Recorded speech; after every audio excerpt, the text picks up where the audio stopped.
Do you care for hunky boys? I know you do. I know I do. I figured I would show off my Psycho Gorman shirt to start because I thought it was kind of funny. But I really do love the movie, and like this was when I had to buy this like after the fact because I slept on it like an idiot. But that's okay. Here we are. Anyway, today I'm gonna talk about horror. So definitely movies, of course, because like horror movies are something I like breathe daily. Well, at least maybe not daily, but like frequently. So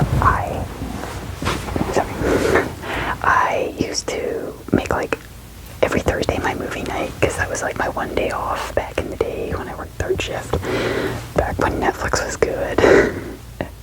So I used to watch like a ton of horror movies all the time, and I found some really cool ones that way. And then me and my friends used to go to the movies fairly frequently, which I do miss. I do like going to the movies. But like between like COVID and then just like not a lot of good stuff really came out for a while, so we haven't really gone to it much lately. But funny enough, some of the only movies I've seen like in theaters recently was I did go see like I think it was the 30th anniversary for The Mummy, which like number one, ouch, that hurts. It really dates me and it made me feel old. But also it was really fun to like see it on the big screen, so that was really cool. But then funny enough, the first date I drugged my boyfriend was to see Terrifier 2, and that was a really good time. That was a lot of fun. So that was like really cool. And then just a couple weeks ago we had another date night and we went and saw Weapons, and bruh, it's so good. We kept seeing the commercials, and unrelated to seeing the commercials, we watched Barbarian because I was like, I've heard really good things about it. I really want to see it. And the last time I tried watching it, it was too late at night. It started out too slow, and I was getting a little eepy, so I ended up not watching it. So me and my boyfriend finally did watch it, and like, bro, again, so good. Holy crap, that was one of the better movies I've seen in a good while. I did end up actually like renewing Shudder because I didn't have it for a good while, so I was like, okay, I really want to see The Ugly Stepsister. And I tend to sail the high seas, and I couldn't find anything with subtitles because it is a like Norwegian, I think it's the right phrase. I can't remember what country it's from, but it's from that region film, and I kind of need to know what they're saying. But I was really blown away by Ugly Stepsister because, like, aesthetically, holy crap, it has like the vibes of an 80s, early 90s movie, like that dark fantasy. Oh, I loved it so much. It was so good. Otherwise, like, just like the body horror parts that were really good. I did enjoy it, but like, man, the aesthetics and the soundtrack were so top tier. So those are my recent watches. I'm trying to think like what else we really like watched recently, and like I log it all in my letterbox, and then it just like slips my head, like it's gone. I don't remember what I've done, because we did power through watching The Strain, because I very much love the books because it's Guillermo del Toro, so of course I do. I'm a hardcore fangirl for him, but the show sucked. I didn't like a couple of the casting choices. I don't like that they just added characters that had nothing to do with it, and I really hated the direction they went with it. So I was just kind of like, I get it, like they couldn't really go like totally balls to the wall like the book, but like, come on, man, you're hurting me here a little bit. But whatever, it is what it is. So those are some of my recent watches that I really did enjoy a lot. I've still got mixed stuff on my list. I'm really looking forward to Good Boy featuring the dog. So like, I'm trying not to spoil too much on myself on it. So it's just a horror movie, and it goes from the perspective of the dog with like the paranormal stuff happening to his owner. And not spoiler alert because everyone like exhausted. The search is looking this up. The dog does not die, because I straight up would not watch it if it did, so we're good. It says Shudder, so I'm hoping it's going to be on Shudder in October, but we'll see. I am also very excited for the next VHS installment, because Beyond was... Oh, that was my favorite of the series. Hardcore. Like, don't get me wrong, the first is classic, but Beyond, because it was like the sci-fi was the theme, but it had a lot of alien stuff, and some of those segments just like really got me. Because like, I will admit, Signs fucked me up as a kid. That was because like I lived out in an area where there are a lot of cornfields and things, so I was just like that already got me as a kid, which I should have felt safe because I literally lived like a 5-minute walk from the lake, so come on, dude. You know, worried myself over nothing, but you know, kid brain. I also did watch that like 5 years ago, maybe, drunk. Let me tell you, watching Signs drunk was also a very bad time. That was a mistake, but we learned. But VHS Beyond was, those segments are really great. They really got to me. My favorite though was the opening bit, and it's great because it's not even like a screenplay. It's based off of this like kind of like it's like a motion comic is how I describe it, that this artist did, and they just they translated it so well from like the art to the film, and then like fleshing out the characters and like their dynamic. I'm just like, okay, first of all, I want more. I need more of these characters, of like this world. Like I need to see more of this stuff, because clearly like they were like not unused to the paranormal, and like, come on man, like I want more of it. But anyway, that was really good. I really enjoyed that, so I'm looking forward to the next one, so that's really cool. But so I think today I want to show you some of my favorite movies on DVD and some of my favorite horror comics and books. So I'll have to like kind of have a few cuts to grab all my stuff, because I have like piles kind of all over the room. And then I thought like it'd be kind of interesting, because like I have my current bag is an Ida bag, and I wanted, because it was black and orange, which, you know, orange is my favorite color, and it has like all of my horror pins in it, so I thought like, oh, I wanted to swap out my bags, so let's take my pins out of my bag and put them onto the pin board. So I thought that'd be kind of fun, and maybe some unique sounds, and I'll also do like a little horror figure tour of my shelves and show you some of my figures that I've got. So I hope you guys enjoy, and let's get into it. Okay, so everything will be alphabetical, like between the DVDs and the books, because I can't not have it alphabetical on my shelf. Like it doesn't work like that. That is how we operate. Everything's alphabetized. Like the DVDs I have, like kind of by genre. Like I've got like my animated stuff, like Western animations, and then I have anime, and then I've got like all my other movies, and then also TV series are separate. So I do try to keep it organized, like somewhat at least. But I'm gonna start. We're going alphabetical, but funnily enough, this is also one of my favorite. It's hands down my favorite slasher movie. Because it's kind of got like that classic, you know, stalkery. No, not stalkery, but like kind of like the classics. But Behind the Mask: The Rise of Leslie Vernon was a movie I saw at a sleepover. I think it was for a friend's graduation, actually. So it's been a while, but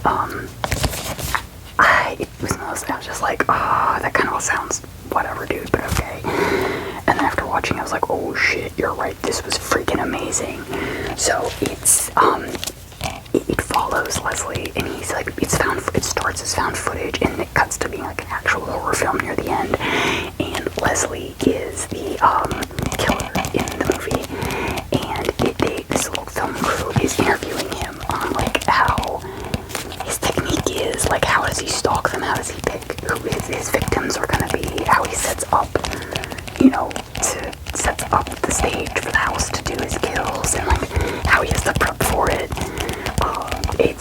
It's such a freaking great ride. It's a little bit of a longer film, I guess, because like back in the day when I showed it to people, they'd be like, "Is it over yet?" Like, no, shut up and enjoy it.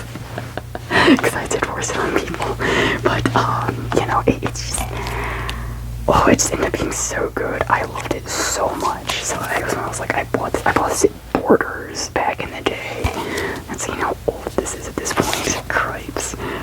But no, absolutely one of my favorites. And he kind of like, he tells it in universe that like Freddy and Michael are real guys, just like regular serial killers, and like how their legacy made them seem supernatural and like otherworldly. But I really love that aspect about it.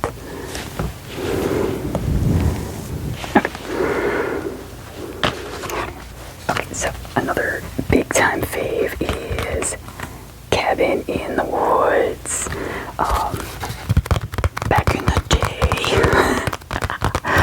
me and my mother are like big Joss Whedon fans, or those used to be. Because grew up watching Buffy, and then Firefly was one of my favorite shows also. So I was like, oh shit, Joss Whedon did a horror movie. Hell yeah, let's go see that. It sucked because the first time I went to see it, there was like something wrong with the film, and it like cut out like 20 minutes in.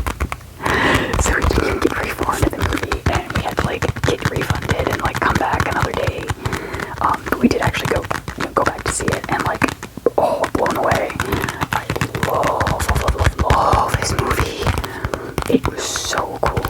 Like, I loved the like, the facility with like the crew like setting up stuff for the cabins for the sacrifices, and just the dynamics between everybody.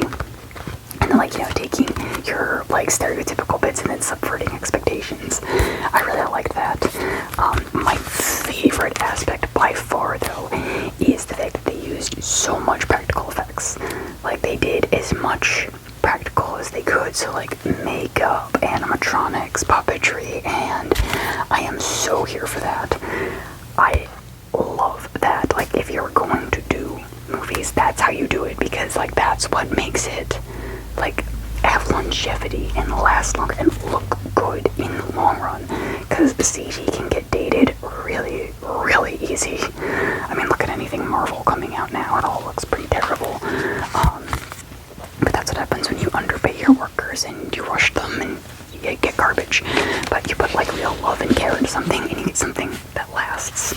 But that was like, oh, I loved it for how wild it was.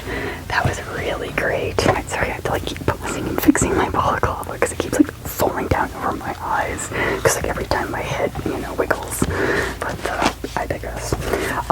So this one is a very like not well known movie, and my friend told me about it, and like she had to tell me about like over the phone on a phone conversation. Because like we didn't have texting back then and cell phones, so like I had to like call the house because she moved across the country, so I had to actually like call the house so we could talk.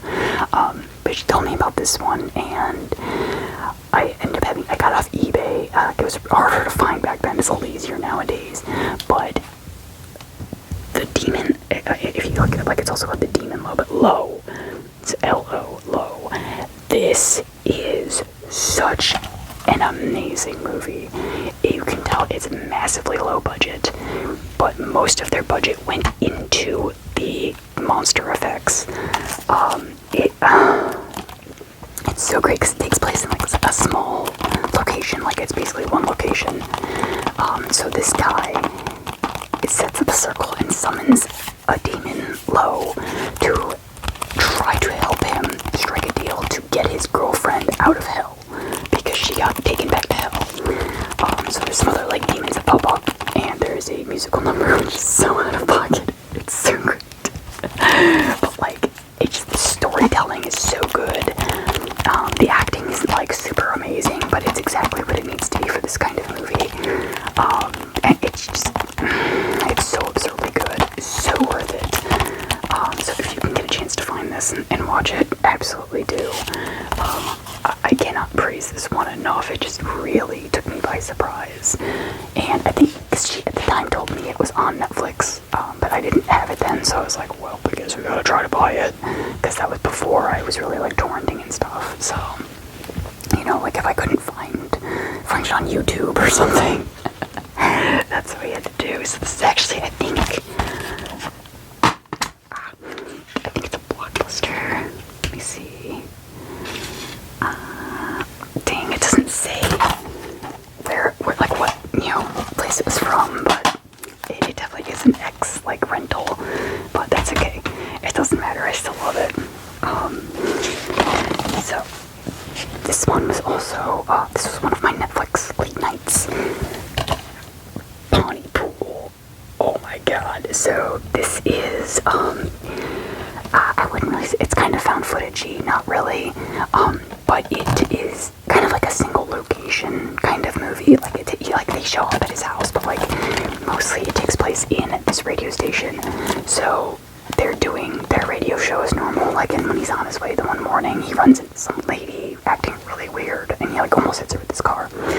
But then as they're at the radio station, like, they start getting some weird stuff going on, and their guy who's like up in the helicopter is like reporting on like some accident that happened, and then like, but things are getting crazier, and then like these people start like, they're becoming like zombies and getting violent, and you know, they're like holed up in the radio station, and it's just, it's one of those, it really caught me off guard. I may have seen the recommendation for it on the X board, because I got a lot of movie recommendations, especially back in the early 2010s from there, and like I said, Netflix was actually good back in the day and had these on there, but that one really blew me away. I really loved that, also because like, I think he actually is like a radio personality, but his voice is like super smooth and sexy, yes, so I love hearing him talk the whole time. So of course, because, you know, I'm wearing the shirt, Psycho freaking Gorman. Holy shit. I slept on this for years like a fool. It was one of those, like, I wanted to see it when it came out so bad. But I didn't have like Shudder or anything, and I just kind of forgot about it for a while. And then, I can't remember, I think it was just like, wow, me and my boyfriend were watching Shudder. I was like, okay, Psycho Gorman's on here. I want to see this. We're doing this tonight, okay? I've heard amazing things about it. Bro, it's so goddamn good.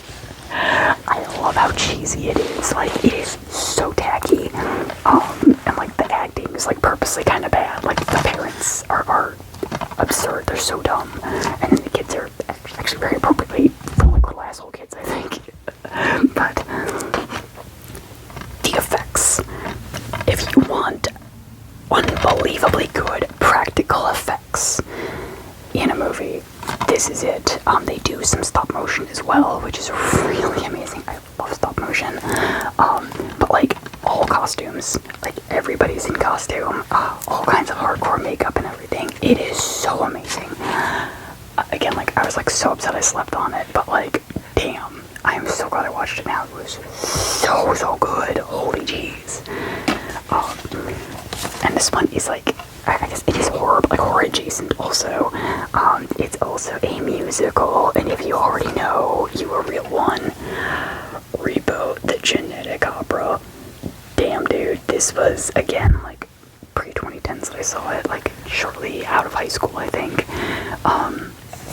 Another one that I forced all of my friends to watch. Like, this, and then, like, Dr. Horrible's sing-along blog, I also forced everyone to watch, because I was like, no, the songs are good, and you need to sing them with me while we're in the car. I only ever had one friend that would, but, oh my gosh, I love this movie so much, between, like, the casting, the effects, but, like, the songs are such bangers. It is so good.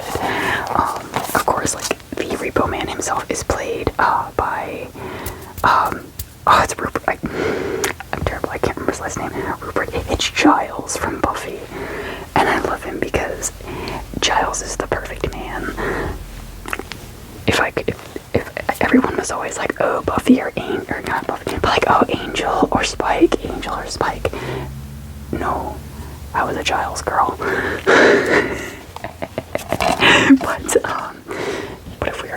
always Spike over Angel any day. But like his voice is amazing. Like I love when he did the there was like a musical episode of Buffy, which was great, and like so hearing him like actually getting to sing in this was fantastic. I actually did get to meet the director, like writer, who also played the grave robber. So that was really cool. That was at my first horror hound. I got to meet him, and that was really awesome. He was really sweet. But yeah, this was amazing. I loved it. It's one of those soundtracks that like I still come back to every now and then. Night Surgeon is my favorite. I love belting that out in the car. And of course, you know, Zydrate is a great song also. Love it. Okay, and this one I saw like for 2 reasons. The first reason was that it was featured in like I think it was like the top 100. I don't think not scariest, but like maybe like just like it was a top 100 horror movie list, and it was like for, you know, how like nasty it was or how gross or whatever. So I was like, okay, if they're hyping it up this much, I gotta see it. And then the second reason was Nathan Fillion. I'm a simple creature. So I was a Firefly girl. For the record, if we're talking Firefly, I am a Jane Cobb girl. I love me Captain Mal, don't get me wrong, but Jane changed my taste in men. Jane did things to me. Anyways, I digress. Slither is I think it's probably one of my top 5 favorite horror movies, honestly. James Gunn, like, again, like, he's kind of one of those, he fell off a little bit here and there, but, like, I know he's doing the superhero stuff now, which it's not really my cup of tea anymore, but this was, like, you know, anytime I saw his name on something, I was pretty keen to jump on it, and, like, dude, this was so good. Also, I mean, like, Michael Rooker, he's an amazing actor. I also did get to meet him at the same horror hound that I met the grave robber at, and he's such a sweetheart. Oh my gosh, love it. Pretty sure he was a little drunk. It was still a really good experience, and I loved it. But again, this is one of those with amazing practical effects. Like, he really took the time to care about this movie and put a lot of good work into it. And it's funny because, like, they ran out of you know, budget for and you know, like not halfway through, but like after a certain point. And oh my gosh, I'm sorry if you just heard that knocking. There's a woodpecker out on the house.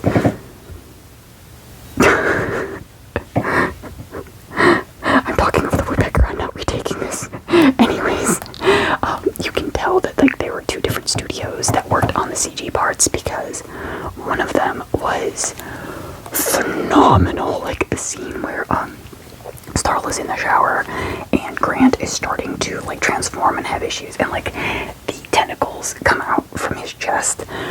That CG looks so freaking good. Oh my gosh, like it's just it blew me away back then, and it still looks so good now. But then you can tell there's like the other studio where like bits don't look quite as nice. But I loved this so much. It has the perfect mix of horror and humor. And it definitely is like up there into the disgusting like tier and like body horror. It's definitely up there. I love it though. But it's like, again, it's such a unique thing, and I like that they actually go into the alien's background a little bit and show like, you know, what it did on other planets and that. So that was really cool. I do enjoy that. Don't mind me just fixing myself again. I have 3 more because I just decided to go with 10 because why not? This is my all-time #1 favorite horror movie, hands down. It's to the point where like when I go to the store, like the secondhand store we have it called the Exchange, I'll see it on this shelf and I'll be like, I want it. I want to get it, even though I already own it. I just get like hyper excited about it. And sometimes it's like one of my Christmas watches because it's a wintry movie, and of course it should be your favorite also. The Thing, 100%. Everything about this movie is perfect. It's John Carpenter. It's Kurt Russell. The practical effects are stupid good. They hold up so well for what they are. And I don't need to say much about this because it's great. Everybody loves The Thing. You can't not love this movie. But I am gonna rant about the prequel that came out. So was. And it was what happened on the Norwegian space when they found the thing, you know, like the alien and the ship and all that. And it's exactly what you expect it to be. It's nothing to write home about. Like, the movie itself is serviceable, but it's what I'm most mad about is the fact that they filmed the entire movie with practical effects. And then the higher-ups were like, well, it looks too much like an 80s movie. Do it in CG. So they CG'd over the entire thing. And if you can find the clips and like the bits on YouTube, and it hurts because the practical effects for that were so amazing. You can tell they put so much work and love into that, and if they did that movie, even though it was kind of a mid-film, it would have been held in higher regards today if they had done that, because it would have just visually looked so much better, and it would have held up and looked better. And it's like, oh, it looks too much like an 80s movie. Bro, it's a prequel to an 80s movie. I don't know what you want. Who do you think the audience for this movie is? It's not for the young people, it's for the people who love the thing and want to see more of the thing. So I will forever be mad about that, because already that movie looks like shit. It looks dated. It looked dated like after it came out already, so that's where we're at with that. Not that I'm upset or anything. And this one is one of my favorites from childhood. So like, I kind of had unfiltered access to most movies. I think if anything was kind of like R-rated along the lines of like nudity or whatever, then, you know, or like if it had, you know, lewd things. I think my mother wouldn't really let me do that, but like, as far as horror went, nothing was off the table. Like, if it was gory, if it was scary, whatever. To be fair, as a kid, horror movies did not scare me. Like, I know Chucky, she was watching Chucky the one day, and I was like, oh, what's that? And she's like, oh, that's a scary doll movie. I don't know if you're gonna like it. I didn't really care for it, honestly. It didn't really do much for me. I wasn't a fan. Funny story, though. So I love Tales from the Crypt, because like I like the effects and stuff, and I thought the Crypt Keeper was cool as hell. And I loved the intro, like going through the castle and everything. Oh, it was so cool. So like it would be on just before my bedtime. So before I went to bed, Mom would let me watch the intro at least. But I would always hide behind her chair, like behind the recliner, when he would pop out of the coffin. Like, nothing scared me as a kid, but that part always got me. So every time I would hide behind the recliner, it was so goofy of me. But you know, nothing ever scared me. I just very much enjoyed horror for what it was. It was usually parts of movies that were not intended to be scary that got me, like the trolls in Willow. Didn't like that. Didn't like that at all. Those scared the hell out of me. That actually I have recurring nightmares about every once in a great while. It's not very often, but I've had a couple of them, so it's always the stuff you don't expect. But this was one of my faves. Tremors. Again, amazing casting. Practical effects, because early 90s. But like this, and then when they made the sequel, I lost my freaking mind. When the sequel came out, I was so damn excited. I think I actually got into a fight with my mother that night that this was playing. Because I wanted to stay up and watch it. She's like, I'm recording it, just go to bed, it's bedtime. I'm like, but I want to say it. Like, it was a Friday night, like, come on. But like, I saw this and Critters like fairly like back to back with each other, and I loved it. I absolutely loved it. This is what I come back to, because they're just so good. The first two are golden. I absolutely love them. 3 is when they start getting a little like goofy. I think I've seen like 4 and parts of the other ones, but I never really got like into them. But 1 and 2 were my jam as a kid. Like me and my neighbor kids actually played Tremors. So like, you know, we'd be running around on the swing set, like jumping up and stuff. Oh, it was so great.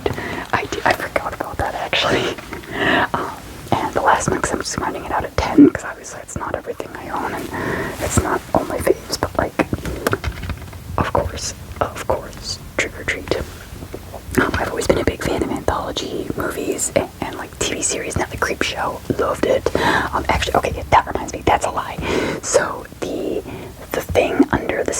figures of Creepshow. I believe he's a Yeti. They call him Fluffy.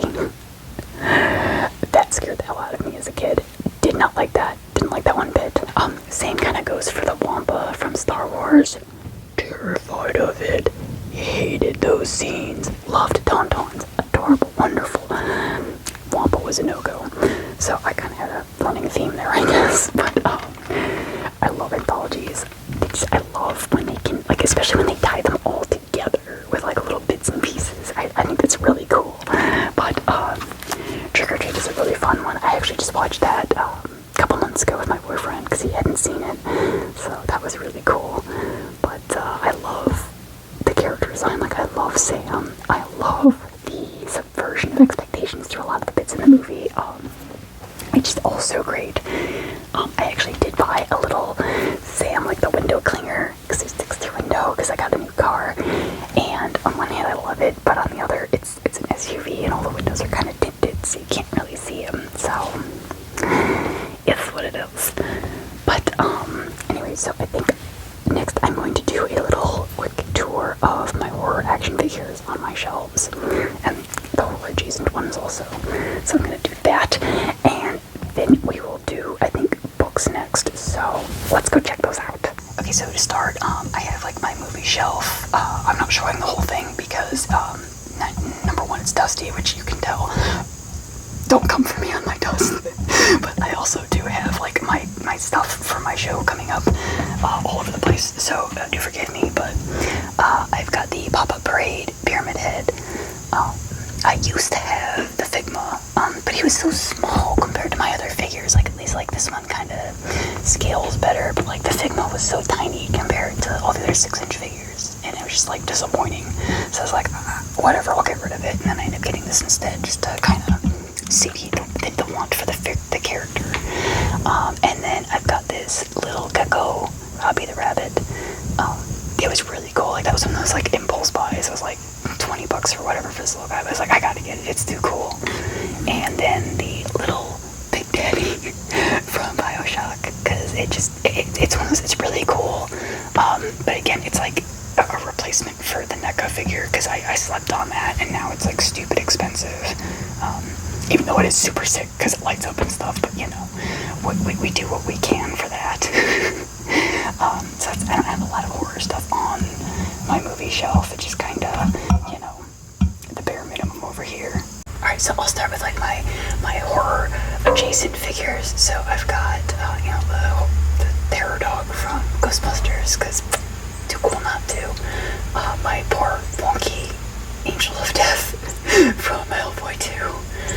Of course, the big Cherno and the big Hellboy, and some Godzillas, and Kyrios, and then I've got, of course, like the Del Toro figures with Del Toro himself.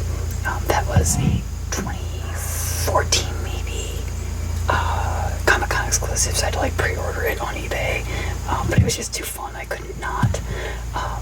And then of course the Amphibian Man, because, you know, he's wonderful.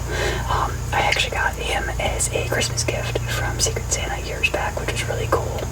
And then of course the Fawn, because I adore Pan's Labyrinth, and Ophelia, and Santi from The Devil's Backbone. I'm so mad at myself because I slept on getting the Pale Man from Pan's, and it's obscenely priced now, so you know, snooze you lose, very much. And then of course I've got the Goon and Frankie, because I'm torn, because I fucking love Hellboy, but the Goon is one of my top faves also. I love that comic so dang much. And then of course I got Hellboy and Abe, and then one of the little guys from Hellboy 2, the Golden Army. And I also do have Lobster Johnson, because I freaking love the character. I am so glad he's done more comics with him, because I always think he's really awesome, so I'm glad they got him. And then he's got the little brain he comes with, then the tiny wink. And I did finally a few years ago get Samael, because I don't really know that I saw the figures at all when the first movie came out, but I didn't care about it as as much. And then again, it was one like I slept on, so like I finally got him like on eBay for a reasonable price, and I love him. He's so fun. And then not quite horror, but I love darkness. I got that figure at Horror Hound a few years back. That's a lie. It's actually like been 10 years at this point. But I got a little bit of a deal on him, so that was really cool. And it sucks because him and the original Jareth from Labyrinth figure that I saw like was at Spencer's at the mall years back, and I saw them and I slept on them and I regretted the hell out of it, but it is what it is. And then I've got, of course, all the Jareths. So there's the 2 current McFarlane ones that came out the last few years. I'm pretty sure the brown coated one was McFarlane. If not, it might have been NECA. I don't remember. But that one came with Hoggle, so I was like, oh, I've got to get that. The little goblin came with the Magic Dance Jareth, which I think is fun. And then, I mean, Gonzo needs to be with the other, like, Henson things. He's not aware or anything, but he belongs there. And then here's actually my horror shelf. And sorry for, like, all my cords hitting the mic. I hope that's not too obnoxious. And my floor creaking. But this is like my official horror shelf, so that's everybody. I've got the 2, of course, Pennywises, because Curry is the best Pennywise, hands down. Love him. Oh my god. And then I really did enjoy the new Pennywise. Had I known that they were going to do a figure that the different heads with like the hands coming out of the mouth and like the one with the dead lights that actually lights up, I would have waited, but I didn't know, so it's what it is. The little graboids are from a Gashapon set from Japan, and it's cool because the big graboid comes with a like alternate head, so like you can actually take these pieces apart and put it like on a head coming out of the ground, which is pretty cool. But like I freaking love Tremors 1 and 2 so much, so I was like, I need them. Pumpkinhead I actually ordered from Mandarake from Japan. It was just one of those like impulse purchases, because it's like, well, even with shipping it's still cheaper than some of the American ones, so whatever. He's cool and I want more monsters. And the Krite from Critters I got at a Horror Hound. I'm trying to remember. I can't remember. He might have been the same year I got Darkness, so that was like at least 10 years ago. But I always loved that one too. That was really cool. Of course, we got Bubba Hotep. I would like the Sebastian Haffner Elvis one, but that's absurd too, because it's oh god, I'm forgetting the actor's name now. I feel terrible, but of course, so, yeah, the guy who plays Ed Williams. Forgive me. But the Mummy is cool, and the book is one of my faves by Lansdale, or the short story. I love it, and I think they did an amazing job going from book to movie. One of my favorite adaptations, absolutely. So then I've got David and the Neomorph, and David I bought because he's hot. I don't know what else to tell you. No, legit, I love Prometheus. I thought it was a really great movie. But yeah, Fassbender's a babe, so I needed to have it. And the Neomorph was also a Secret Santa gift. I think the year before I got the Fishman, so that was kind of cool. And again, the Rhino Alien was a Secret Santa gift. I think that was actually the last year I did the Secret Santa, so kind of disappointing, but I don't know, I just wasn't feeling it for a while, but that was a really cool get. I mostly wanted him because he's orange, and he looks very unique. The same reason that I bought the albino Xenomorph. He does have instead of like the little mouth, he has like a long tentacle that comes out and bendy and posable, but it's a real pain to get in there, so I don't usually mess with it.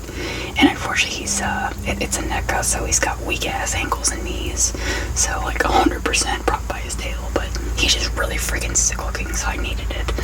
And of course we got the Ash vs. Evil Dead Ash, because it was the only current figure that was out, so I was like, I gotta get it.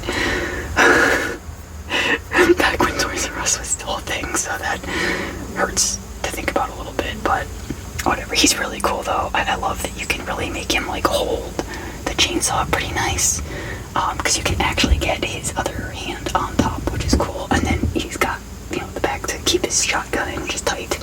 And then another Secret Santa was Elagos, because he's just so freaking cool looking. Like, it's just such a sick demon design. I love it.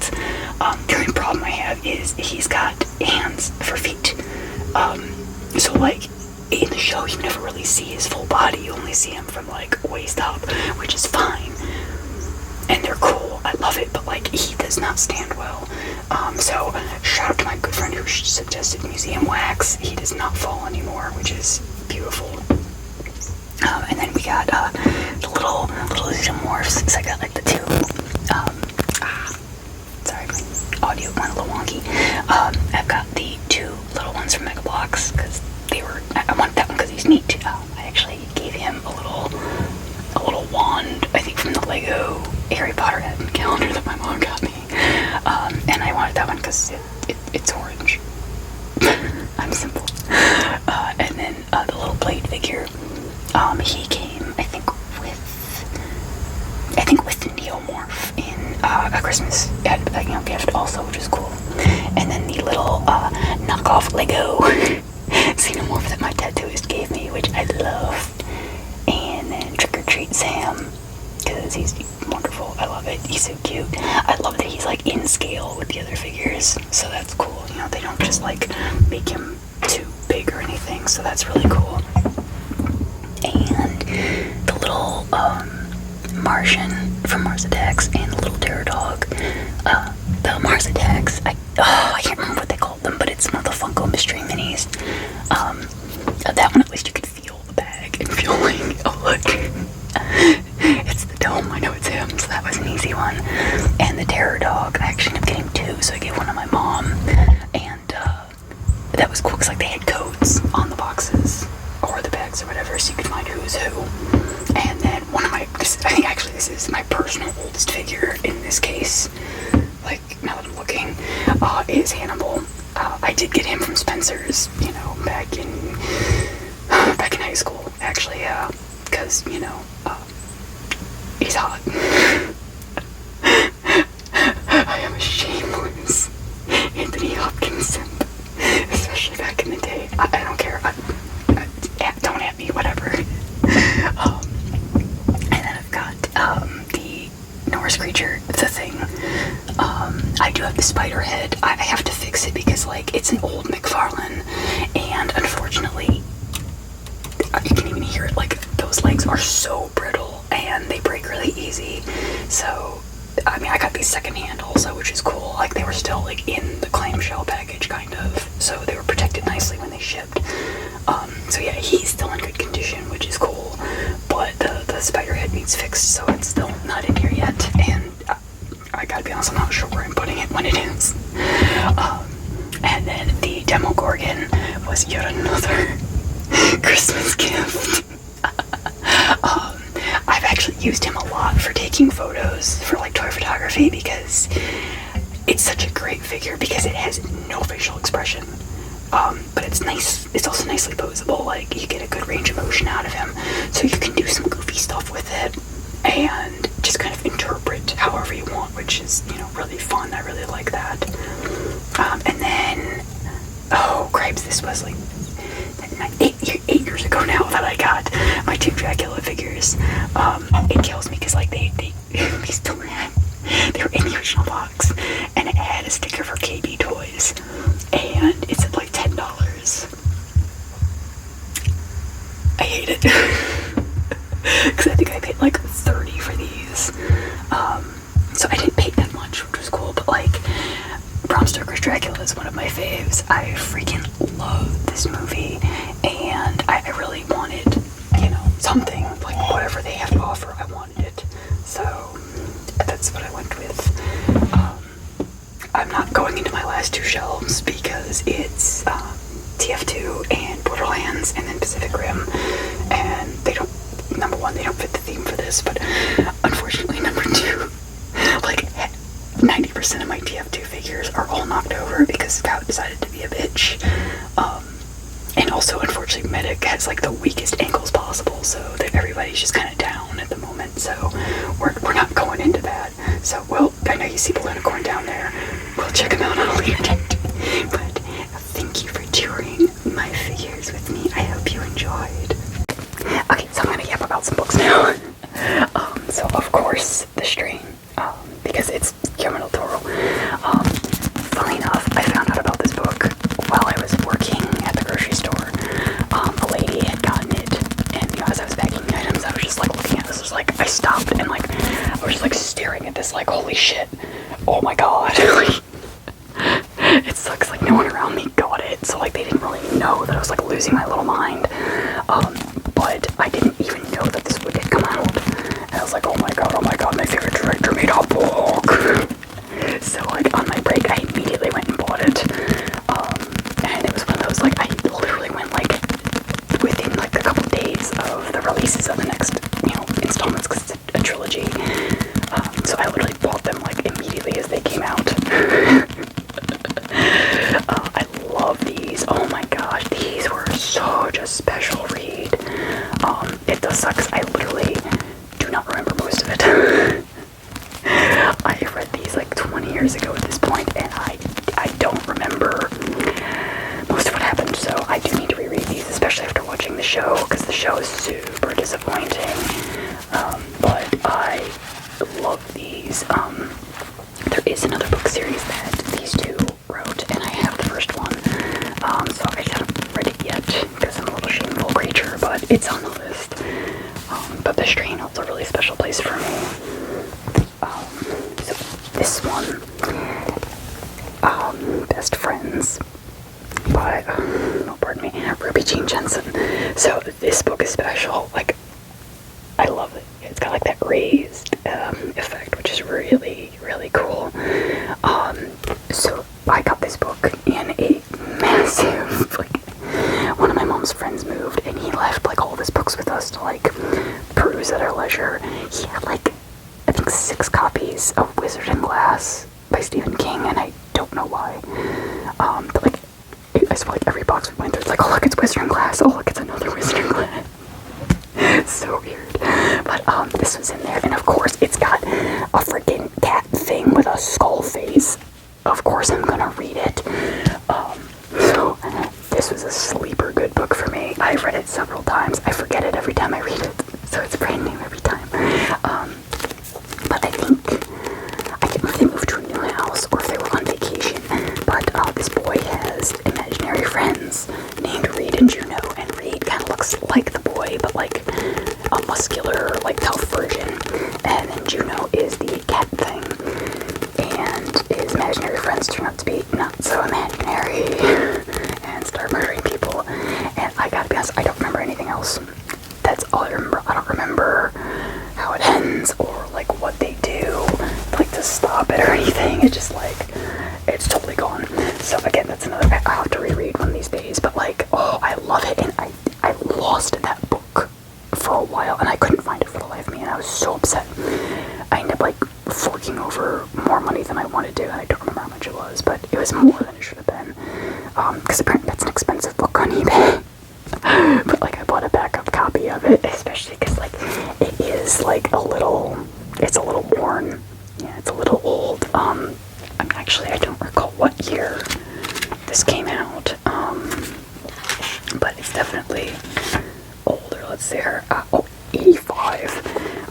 And I almost guarantee that Mom's friend had it in 85, and had it telling, because I think we got those books I was still in school.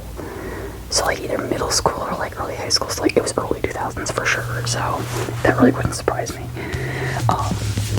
Now this is of course one of my favorites. It's my favorite Stephen King.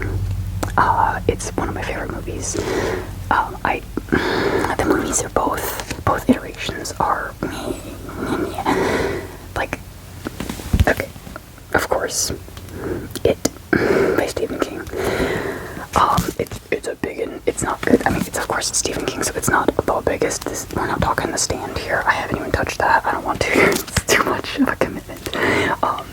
But I grew up loving the original movie. Curry. That's literally all you need to know. It's Tim Curry. But like, especially from book to film, like it was the 80s, 90s. It was really difficult to translate well. But Tim Curry is the perfect Pennywise, hands down. Like he's like he is in the book. He is goofy, like he's like a clown.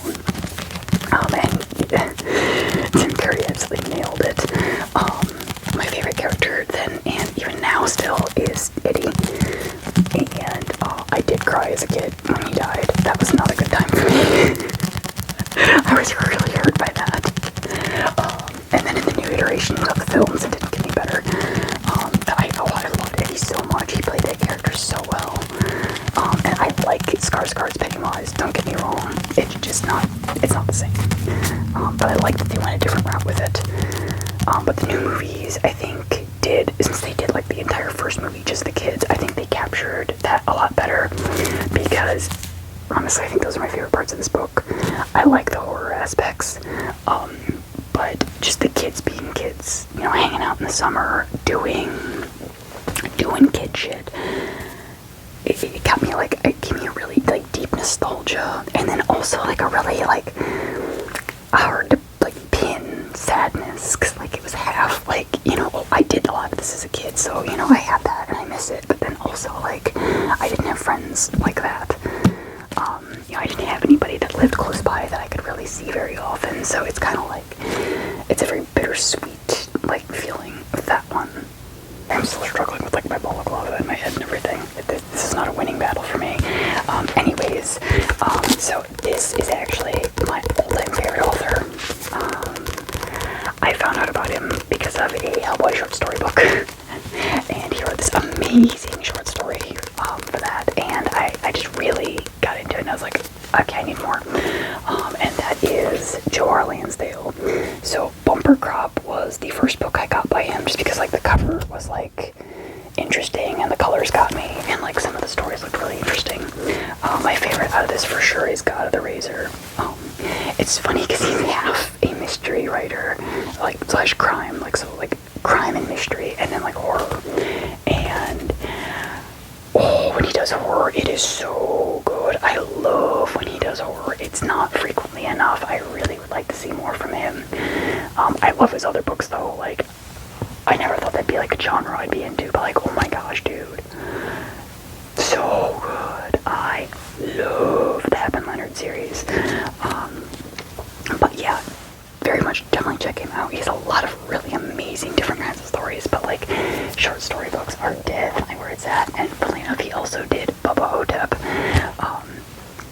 Love it, very pleased with it. So absolutely my favorite author all time. Okay, sorry, I was like, I've been messing with my freaking head this whole time. The balaclava wasn't doing it, so I actually ended up putting on one of my like beanies. It's actually holding very well. Like everything is staying where I want it to. Like my chin is kind of hitting Nemo's chin a little weird. But hey, whatever. It's, even if my nose is a little scrunchy, he's on. We're good. Anyways, back at it. This author I found Bentley Little, and specifically the collection, his short story book. I found out about this from my friend, because she's like, dude, you gotta read this, there's some crazy shit in here. And I was like, I bet. There is some crazy shit in here. The first story is called The Woods Be Dark, and currently where I'm living now, my grandfather's house, it's surrounded by woods, and yeah, the woods be dark, bitch. So that was one that kind of got me, just because of the aesthetics of it. But there are just some wacky stories in this. There's one like pillow talk where a guy's pillow starts like talking to him and getting like erotic with him. There's a story about a farmer and a potato. Totally off the wall. Holy shit though, this is amazing. I also read The House by him. Loved it. That one was really great because it tapped into some like really unusual like childhood fears, and it was just like, damn bro, damn, this is good. So I definitely highly recommend Bentley Little. That is some amazing stuff. So I think I'll also an honorable mention is John dies at the end. Okay, so I read the book because my buddy told me to. Loved it. The movie, even though it has Doug Jones, and I freaking love Doug Jones. I did meet him at a horror hound. I'll tell that story in a hot second. I couldn't. Just, they changed characters too much. They changed like the order of events. I was like, can't do it. Nope, this is not for me. But the book blew me away when I read it. This was still in high school, I think.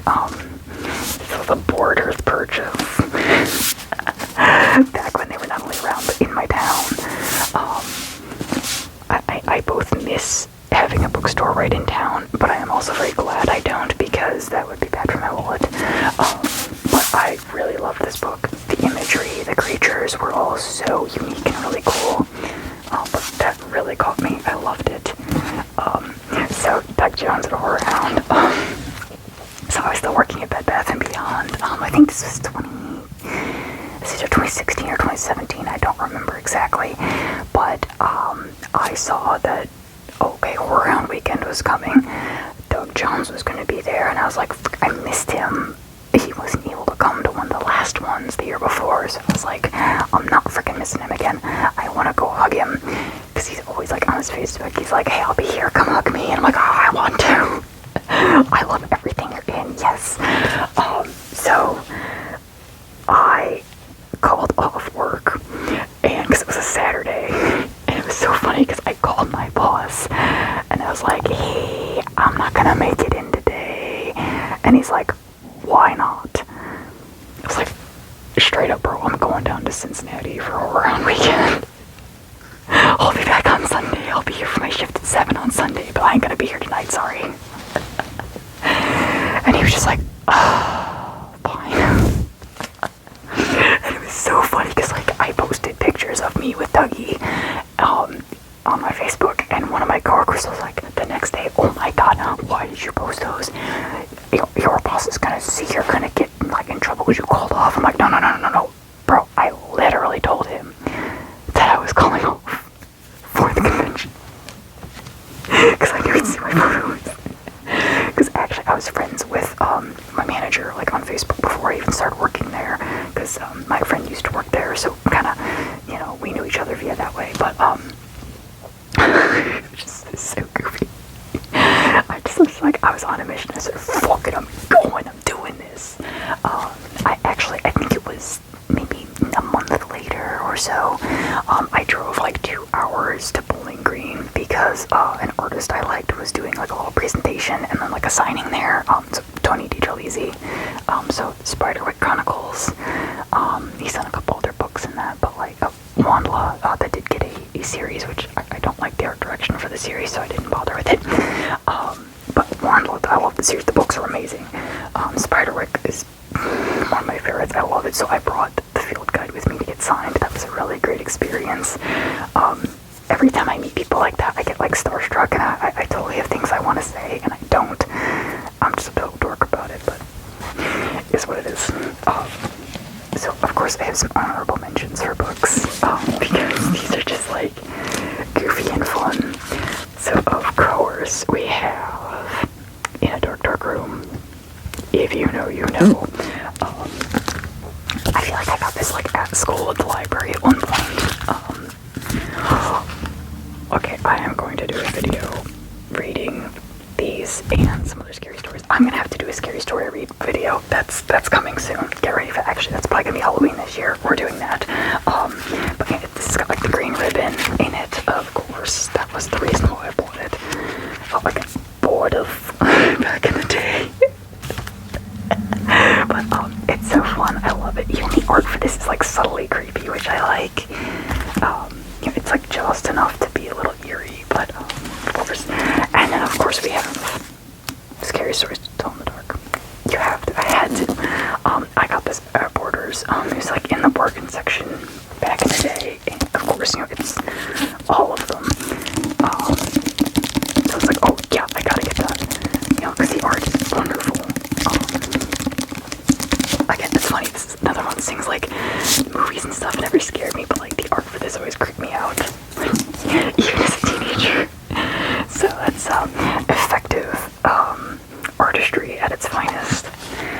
And then this one, I don't know. I don't really see people like talk about this series or anything, but we have scary stories to tell or for sleepovers. Okay, still more scary stories to tell sleepovers. I don't know why my mom got me this, honestly. I just remembered that my mother got it for me. It has some illustrations, and actually some of the stories are pretty creepy, honestly. I think they're actually very well done. But between like the stories and then the illustrations, some of these really got to me as a kid. One is called, especially the Snow Cave, about a Yeti. Are we seeing a pattern yet? Actually, funnily enough, I can't remember the exact name of the card, but I used to collect magic cards, because like my dad would go to, you know, the card store, like basically every time. He would get me for the weekend, and I think I have told the story because I had the Cat Warriors card. That's what got me into it. That was my furry awakening back in the day. But there was a Yeti card, and I don't know, the art always kind of just like creeped me out. I didn't really like it. But then for some reason, I had a bad dream about that one night. Like that Yeti was in the bad dream, like as a Bigfoot, and it terrified me. And it's just, especially since that like kind of just done it for me. Like I'm like, nope, it's scary. Don't like it. Which I grew up with Harry and the Hendersons. Like I shouldn't be scared, but here we are. So now I am going to get on with the comics. Okay, so horror comics are, I say they're harder to come by, but like some really good ones are a little harder to come by. I don't own it yet because I do want to get like the big omnibus edition, because like the collected hardcovers got like stupid expensive, so I gave up on them. But they do have like a whole like one big edition. But I really want to get Harrow County. I love it. It's such a good story. Very amazing, but the artwork is phenomenal. It's watercolor, so it's all like pencils and watercolors, you know, no computer, so like if they mess up they have to redo the whole damn page. Loved it. Wonderful story, wonderful book. So speaking of watercolors and hand drawn like that, one of my favorite horror comics, which may be unsuspecting as horror, but also again I found it via Hellboy. Because they did a crossover with him. One of my favorites is Beasts of Burden. So if you like animals, I would hope you do. But I mean, if you like stories about animals, not necessarily furries, but like animals, Beasts of Burden is for you. So they deal, so like this group of neighborhood dogs and a cat, all deal with local oddities and paranormal happenings. They have like an elder dog who can do like magic and stuff, and they can all perform magic together also. But hold up, my audio is. Okay, sorry about that. Like, my audio went like kind of fuzzy and wonky, and now my camera doesn't want to stay straight, so I'm a little wonky, and I apologize. Anyway, so Beasts of Burden, paranormal happenings around their neighborhood, because it's Burden County. This gets heartbreaking sometimes. There are a few stories that are hard to read a little bit, but it is so good. Holy jeez, the art is beautiful, and of course the characters are very, very endearing, very wonderful. Like, I love the different personalities of the different dogs. They do get like more involved with like the cats and stuff, like why the cats don't really like do much with the dogs, but it's so good. Cannot recommend enough. Actually, I had bought I think the first one on my own, the first or the third one, but I actually got two of them as Christmas gifts from Secret Santa, and I only got the second one the same year from the same person, because I was like, oh yeah, you know, it came like, hey, I got it, I love it, thank you so much. Of course, Amazon like bumped up the corners, as they do, and he like, I guess he said, he's like, well, I pitched a fit, and so I got, me a refund, so I got you the next one. I'm like, you are too sweet, thank you. I about freaking cried. Love it though. So this one, Beautiful Darkness. I guess we have a running theme with watercolors. So this artist has this one as well as one called Satania, and Satania is not really a horror quite so much. I think this has more elements. Beautiful Darkness is wonderful because it's like sleeper horror. It's one of those, like, if you don't really catch it right away, it's a little rough because, like, it's, you know, cute little fairy creatures, you know, doing weird things, but they are coming out of the body of a dead girl, and it's kind of like her inner world and like what, you know, she has to go through to kind of get on. Oh, this is beautiful. This is a beautiful book. Amazing art, and the story is just mind-blowing. I read it on, you know, the cartoon board first, like someone story timed it, and I read it, and I was like, gotta buy it. Totally worth it though. 1000% worth checking out. That as well as Satania, I really love those. Like the art directions on those just get totally nuts. It definitely gets gruesome at times too. There's some like really gory parts. Just be warned. So this one I actually got a lot of Christmas gifts, which is kind of funny. One of my ex-coworkers got me this as a Christmas gift for, I guess, him buying my merch. Also kind of like a quitting gift as well. Beneath the Trees Where Nobody Sees. So it's funny, this actually is a furry comic. It does have anthro characters, but the main character is a serial killer, and she kind of goes on like how she chooses her victims, you know, how that she doesn't kill anyone in her own town, but then people in her town start ending up dead, and so she has to figure out, like, okay, well, if it's not me, who the hell is doing this? Phenomenal. Loved this. It's actually getting a sequel coming out soon, so I'm really interested to check that out. So if furries and crime or something you're interested in, that is the book for you. And this one, I think someone story timed a couple of the stories, and I was like, oh sweet, they actually had it at the bookstore, so I grabbed it, and that is Through the Woods. This one is pretty simple, like the colors. It is color. Okay, I thought it was, I don't know why I thought it was like black and white with minimal color, but this has some very amazing art, some very subtle and creepy stories. Oh man, there are a couple that had me kind of squirming in my skin a little bit, but this was really phenomenal. I really loved it. She has some really cool concepts in the stories. I think she has another book out, I don't recall, so I have to look into that, but super worth checking out if you want something good and creepy, and in short story format.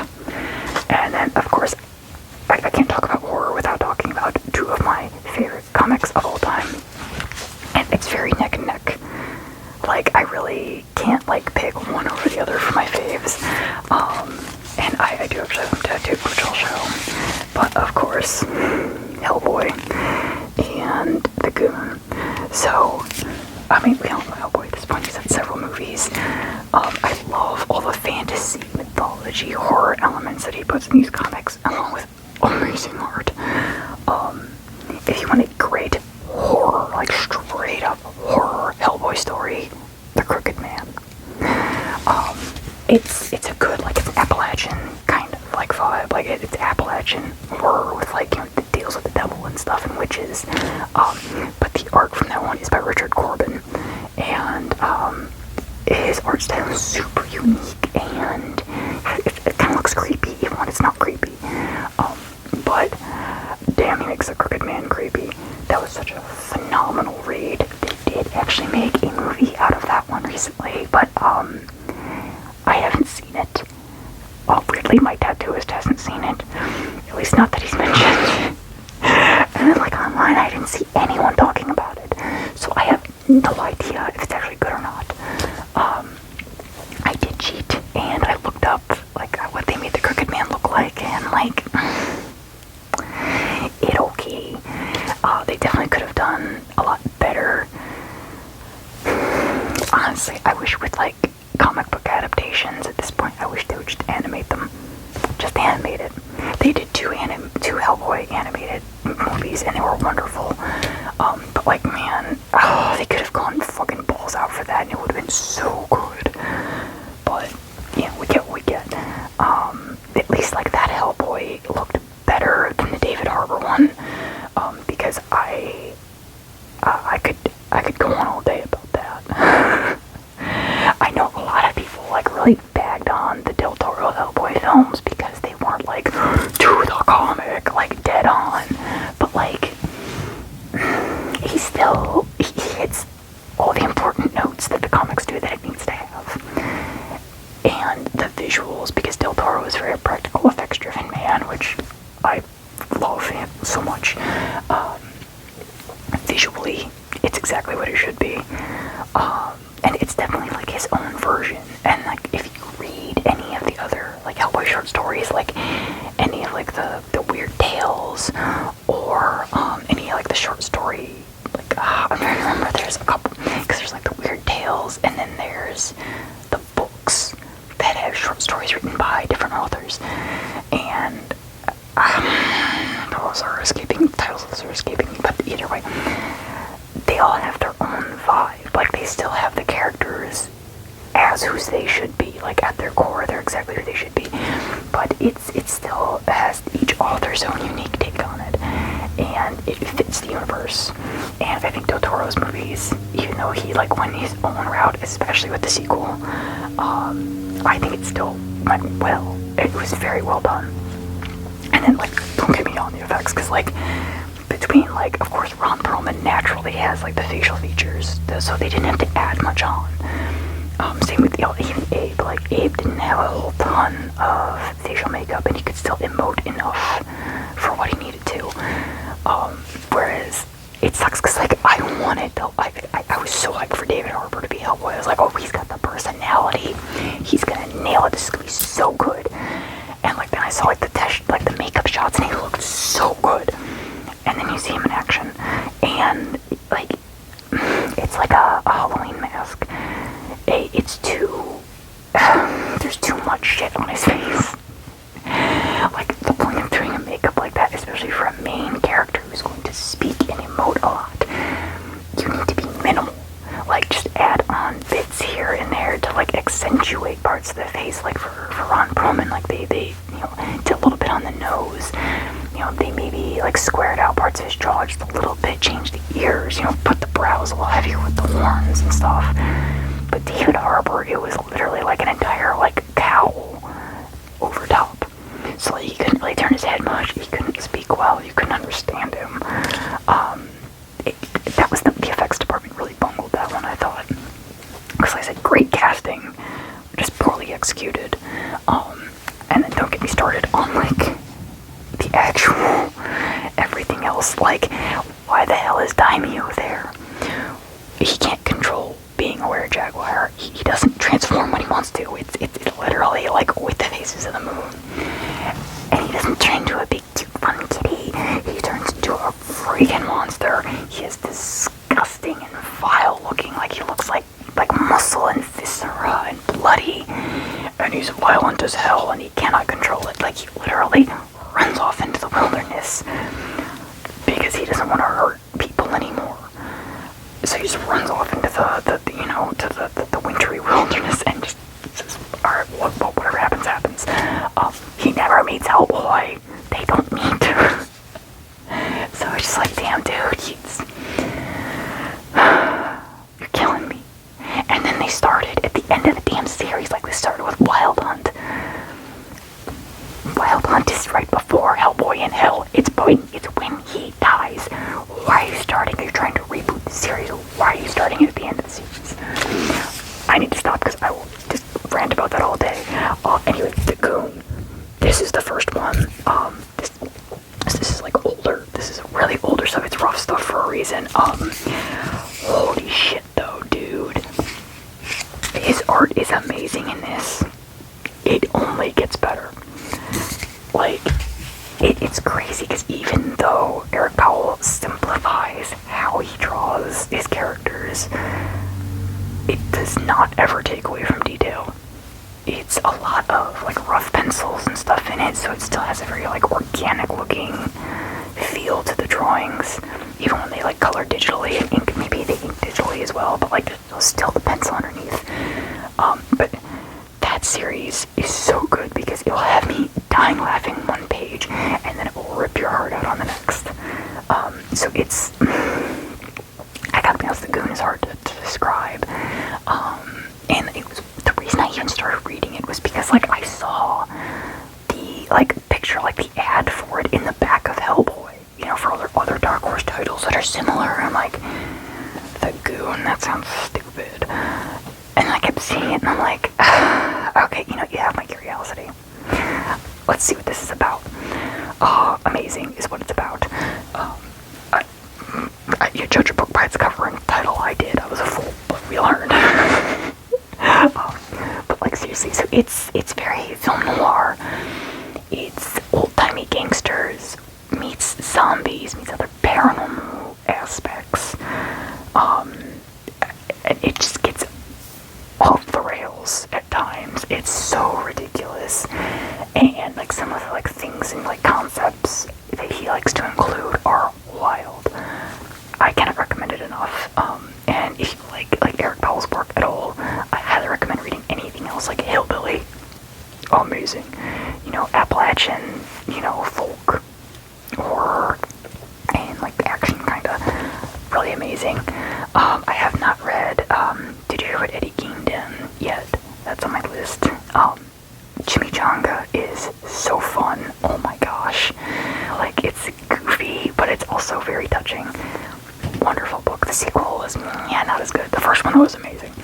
And then Big Man Plans is like, I'd say it's like a thriller, like a crime thriller kind of. But it is a little person who goes to get revenge on people who wronged him through his life, and it is such a wild ride, so good. I honestly would like to see that adapted into a movie because I think that would be really cool, but I don't know if anyone would have the balls to do it. The Goon itself is supposed to get a movie back in, oh god, this again, early 2010s. He did a Kickstarter to get the funds for the storyboarding, and you know, of course, your girl, you know, pitched in for that. That was, I think, the first Kickstarter I ever did, because I was like, that's cool as hell. So I got like a t-shirt and a print and everything, which was really cool. But like, the storyboards are 100% done, and it kills me because they did do like a trailer for it, and like they went like Clancy Brown to be the Goon and Paul Giamatti to be Frankie, and they're so perfectly cast. It's disgusting, but like, I think it was supposed to be Fox, and then that's when they got bought out by Disney, and then Disney's like, well, we're not doing R-rated animations, that's bad. And it's just kind of gotten bounced around. Last I heard, Netflix bought up the rights to it, so that was a couple of years ago. Who knows? You know, the author does like update here and there on us like about it, but it's kind of one of those who knows when we'll actually get to it or not. So I still have hope that it'll happen, but we'll see. Anyway, so let's switch out. I'm going to let's do my Ida bag.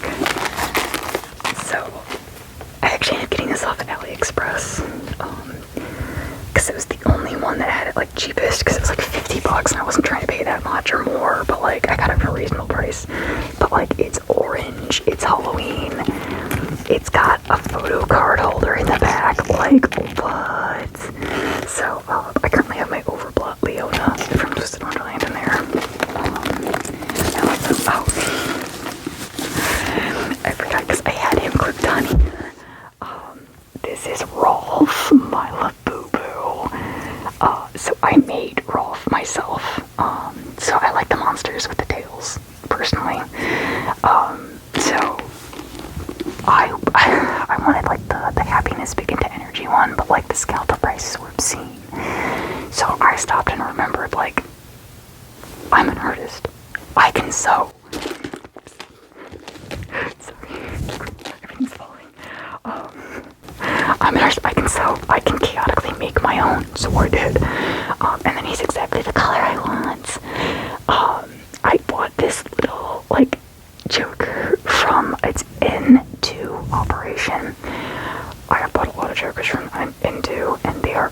advertising. If you want some cool fandom jokers into Operation Is It.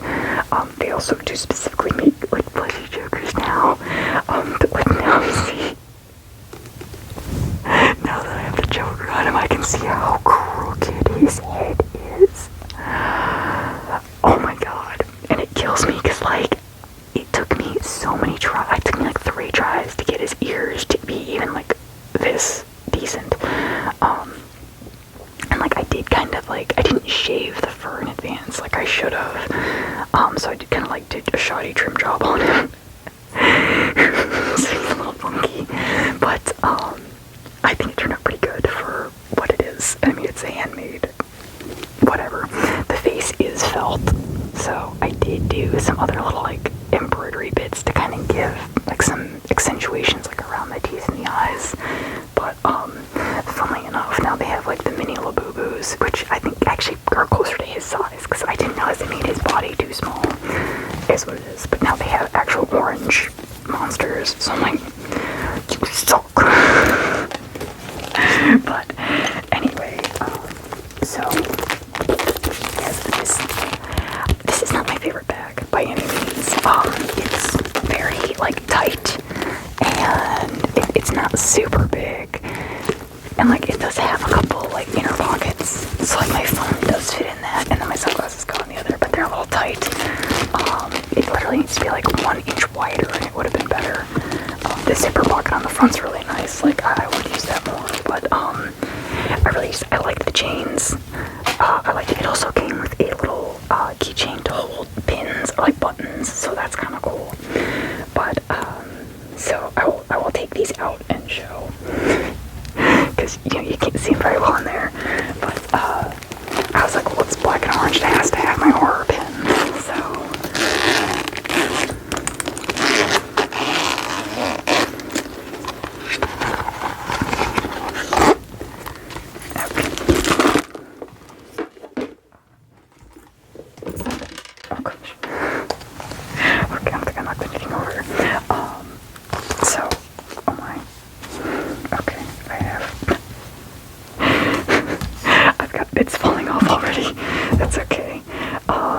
So I bought this coffin-shaped pin board. I'm not flipping it yet, you have to wait to see it.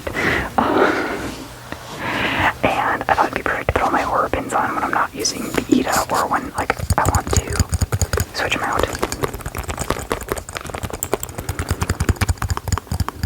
So I am gonna switch my bag and like I'll put some different guys in here, you know, at some point. But assuming I haven't taken these off of here yet, so I'm just gonna take all the backs off first.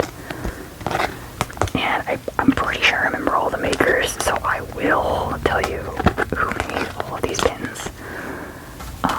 I follow them all on Instagram, so they're pretty easy to find, thankfully. And I think, except for like one of them, like the one artist, his stuff kind of sells out fairly on the reg, so you kind of gotta catch it when you can, but it just sucks because like the one he's in Spain, so you know, shipping nowadays, like okay, well, I guess I'm not buying from him for a while. But like I hate with all the tariffs and everything going on, it just makes buying from out of the States so difficult, and like so many like artists that I follow are out of the States, like it's really killing me. So I don't have a particular order to show these in, but I guess let's see. Let's go with like by artist, I guess. Okay, so I got this blade from Puppet Master. It's a zobiefright pin. I really like Blade. I really loved its design when I was younger. Flying with Puppet Master was one of those movies that like it was always on really late at night, and I'd always fall asleep watching it because it is a little on the slow side. So you know, it took me forever to watch the whole thing in its entirety. So that took a while. And then this one's also a zobiefright. This, of course, Pyramid Head. I've had to look at like a bunch of different pyramid heads, because like, I don't know, some of them are kind of just basic, and some of them don't just buy and play, so let's buy this one too. Which actually I should be putting these on my board as I go. I'm kinda dropping the ball here. So I got a board reveal. So I've got from Kneehighhorror is the Midsummer and Hereditary. I really liked that it was like kind of both of them, and like I thought the king queen like card motif was really cool. So you know, I got that. That was years ago at this point. And then of course we have from Creep, but I love that the Peach Fuzz face is magnetic, so you can take the mask on and off. Because like there's not a lot of Peach Fuzz ones that I really like, so I was like, well, that's the one, we'll grab that. That one was from Puncturewoundpins. Okay, so the Dracula gargoyle motif. I don't know what it's gonna show. That one I got from, I think it was digitalsuocideco. They are on Etsy. I also got a drive button from them, or pin from them as well, which is really cool. And then we have the 13 Ghosts, the Matthew Lillard. I freaking love that movie. The original, like, black and white 13 Ghosts is one of my favorite movies. That was one of the few horror movies to actually scare me as a kid. The scene where he's, like, in, like, the basement, like, off room, where, like, they kind of, like, mess with him when he's got the glasses on. That always got me, and I loved some of the other, like, dynamics with the ghosts, because they weren't all immediately trying to kill everyone. They were just kind of there doing their thing. But that movie did creep me out. I did love it, and I love the remake. That is one of the few that I do like, just because they went like, and they took the base concept and did their own thing with it. So I really enjoy that. And then we have from Saw, the Doctor, because it's Carrie Elways. We know I'm a simp here. Come on, I'm easy to read. But I thought that was really cool. That one, these three actually are all from coomgeneration.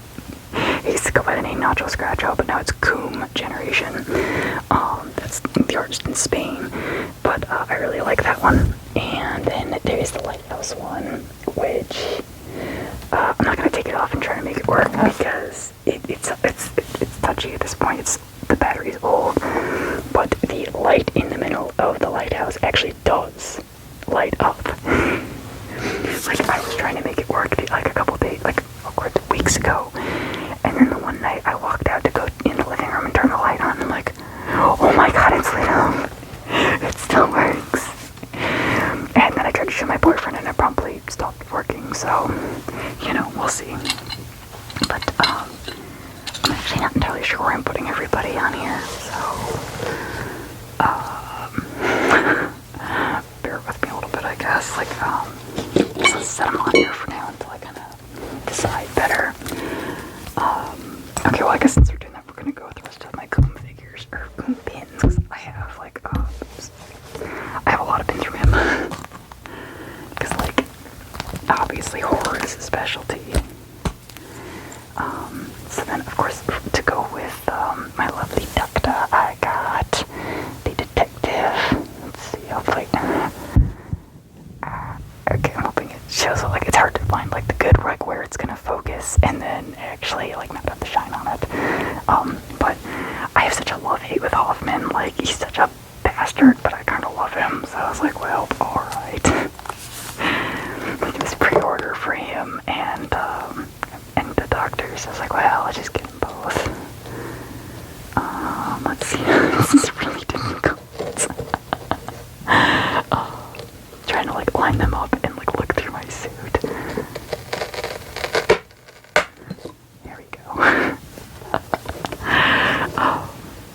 That's a little more difficult than I was expecting. So we're gonna go with this one because he's gonna go in the center. My baby girl, Kakihara, Richie the Killer. I love Kakihara so much. I love that he made the shirt glittery. Such a great touch. Like, I'm not normally like a, oh, baby girl type of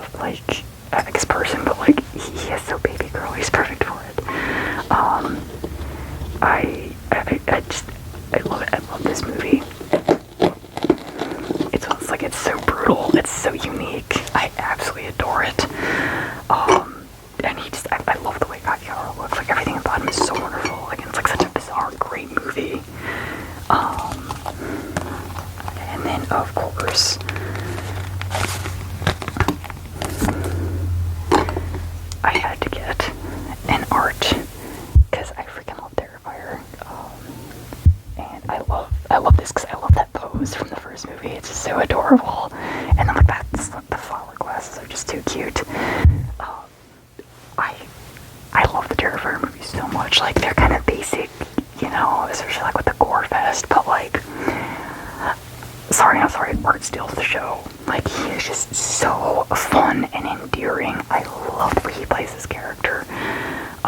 I really wanted to go to Horror Hound to like meet, because like he goes in costume as Art. And he'll be in character, you can get photos and stuff, and like I haven't been able to, so I regret that a little bit. Sorry, I am really bumping into everything here today. This is, doing this in fursuit is not the best idea.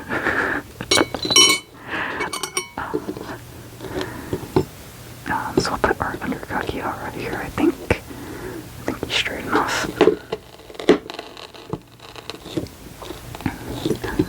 I got Joseph down there. I'm still not sure I'm putting these two. I think I can put Grant next to Kakihara there. So this one is from, well actually I do have one more coomgeneration, so let me go with that next. I am also a David Lynch fan, and I do love Eraserhead. So I, of course, went with the Eraserhead kitty, Hello Kitty. I love it. It's so ridiculous. It's so goofy. I just thought it was like super cute, so I was like, yeah, we'll grab that too while I'm at it. Okay, one was designed by coomgeneration also, but it's puncturewoundpins, so we'll wait on that. Because puncturewound like commissions a bunch of their stuff, but they also had Grant from Slither. And I was like, oh, that's way too cool. I'm not only a big fan of like soft enamel, because I think it just kind of looks but it does really work for Grant, I think. I think it looks really cool like this. So, being one of my favorites, I had to grab that one.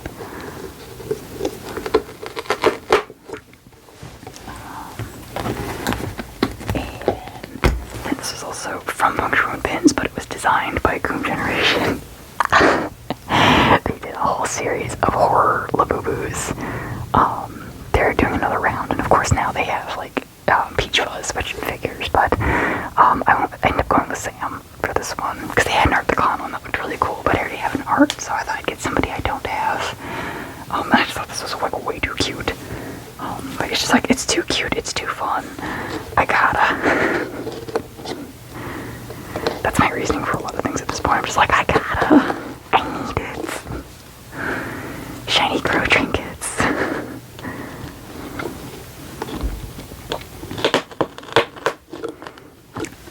It's bad reasoning. Don't do what I do. I forgot this one is also another zobiefright. So there's a good handful of different critters pins out there, but I ended up going with this one specifically because it has the bounty hunter, and like I love, I'm trying to get this to focus. I love the concept of the bounty hunters in the movie, and I love the, like, you know, Johnny Steele, the personnel, the singer. Also, I thought he was hot, so you'll find a lot of my choices with things that just be like, oh well, because he was hot. I am too simple a creature sometimes. So my last horror pin that I am so glad they made this. This is by puncturewoundpins. It's not horror per se, but it is my favorite Halloween movie, hands down. And it is Trantor, the troll from Ernest Saves Halloween. Or no, Ernest Scared Stupid, good lord. As a kid, like, I was Ernest Saves Christmas, and I was like, oh, it's Ernest Saves Halloween. Like, I never knew that it had the title of Scared Stupid. So, you know, I still call it that, like a little idiot, but that's okay. No, Trantor is so freaking cool. I love this. I love the Ernest movies. And like, they included this one's really cool. The only thing is, like, it's a lot of print. So, like, I'm kind of, like, weird with enamel pins. Like, I like the actual, like print should be for, like, accents and things. And, like, you know, like, his whole face is basically, like, print in there. So, I mean, it's effective. You can get more detail, but it's not the same for me. But just kind of outweighed it, so, you know, we do what we gotta. Okay, name on there. Alright, where are we putting you guys, I think you'll fit there, alright. Okay, try to keep, like, some themes and stuff going, too. Oh, you're too close to the edge. Shit, alright. And like with this, like I try to keep it like symmetrical, and it's not working like I had hoped. That's okay.